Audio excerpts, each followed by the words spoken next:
চাঁদপুর এলাকায় বন্যা পীড়িত মানুষের সঙ্গে সাক্ষাৎ করছেন, তো কি পেলেন দেখতে?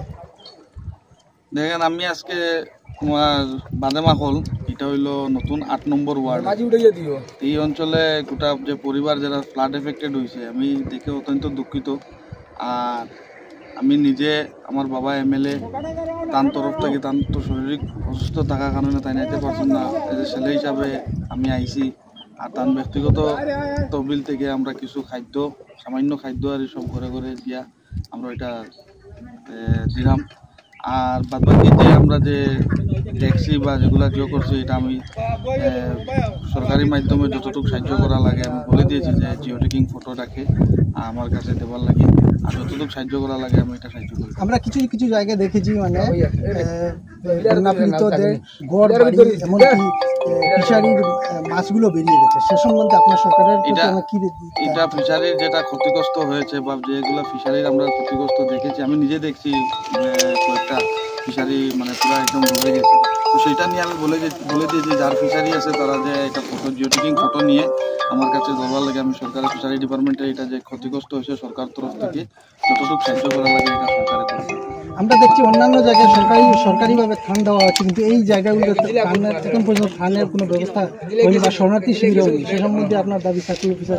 এটা আমি নিজে এসে আমি এটা খবর পেয়েছি যে আমি তুরন্ত এটা আজকে এখানে আমি অফিসার যে মহোদয় যিনি এখানে আসেন তেনার সঙ্গে আমি আলাপ করে যে কোনোভাবে এটারে আমি এটা ব্যবস্থা করি। এছাড়া কিছু কিছু জায়গায় দেখা যাচ্ছে যে কিছু ঘর ড্যামেজ হয়েছে। ঘর যেগুলো ড্যামেজ হয়েছে সেটাও আমি বলেছি যে ঘর যেগুলো ড্যামেজ হয়েছে সেটার জিও ট্যাগিং ফটো দিয়ে সরকারের মাধ্যম থেকে যতটুকু সাহায্য করা লাগে।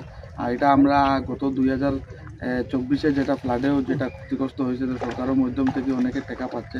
তো এটা আমি বলেছি যে জিও ট্যাগিং ফটো নিয়ে আমার কাছে দেওয়ার জন্য আমরা এটা সরকারের কাছে নিয়ে তুলে ধরবো, যাতে অতি সত্তর একটা করে ব্যবস্থা করে।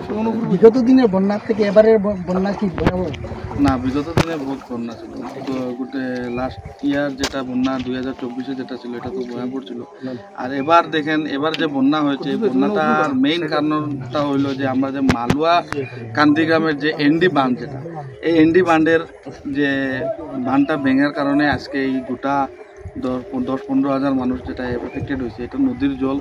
তো যাই হোক, আমি বারবার আমার এমএলএর তরফ থেকে আমি যেহেতু বাবা অসুস্থ হিসাবে, আমি ছেলে হিসাবে বেদান ডিপার্টমেন্টে হোক বা এই বিভাগের ওয়াটার রিসোর্স বিভাগের ইঞ্জিনিয়ারের কাছে আমরা চিঠি দিয়েছি যে অতি সত্বর যে এটা কান্দিগ্রামের বাঁধটা রিপেয়ার করার জন্য, কিন্তু কোনো অ্যাকশন নেই নাই, কিছু নেই নাই। এটা ডিপার্টমেন্টের গাফলতির কারণে এই আজকে 10-15 হাজার পরিবার, গোটা পরিবারগুলো যে আরে এফেক্ট হয়েছে।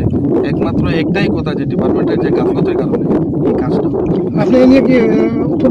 আমি আমার মাননীয় মুখ্যমন্ত্রী ডক্টর হেমন্ত বিশ্ব শর্মা, উনি কালকে আসছেন আমার শ্রীভূমি জেলাতে। ওনার সঙ্গে আমি আমার চিঠি নিয়ে আমি ওনার সঙ্গে একটা প্রস্তাব রাখবো যে যার যে কোনো উপায় এই যদি এনডি বাঁধটা যদি ঠিক না করে, তো এইটা দেখেন প্রত্যেক বছরে দেখুন বর্ষা তো থাকেই, বর্ষা যতই থাকবে যতই এইগুলা হবে, তো এই এনডি বাঁধটা নিয়ে আবার সেম প্রত্যেক বছরে গিয়ে এইটা এনডি বাঁধে এই যে আবার ভাঙবে, আবার যে 10-15 হাজার মানুষ আবার এই ক্ষতিগ্রস্ততা সম্মুখে থাকতে লাগবে। আমরা সংবাদ মাধ্যমের তরফ থেকে জুনিয়র ইঞ্জিনিয়ারের সঙ্গে যোগাযোগ করেছিলাম, উনি বলছেন বিগত 5 বছর থেকে ওই কান্দিগ্রাম এনডিতে কোনো কাজ হয়নি। ওইটাই বলছি, আজকে উনি একজন ইঞ্জিনিয়ার, উনি যদি ওনার ডিপার্টমেন্ট থেকে যদি প্রস্তাব যদি রাখতেন সরকারের কাছে, তো মাননীয় মন্ত্রী মহোদয় উনিও এই জিনিসটা অ্যাকশন নিতেন, কিন্তু ডিপার্টমেন্টের গাফলতির কারণে আজকে এই পরিস্থিতিটা হয়েছে। এইটাই আমার কথা।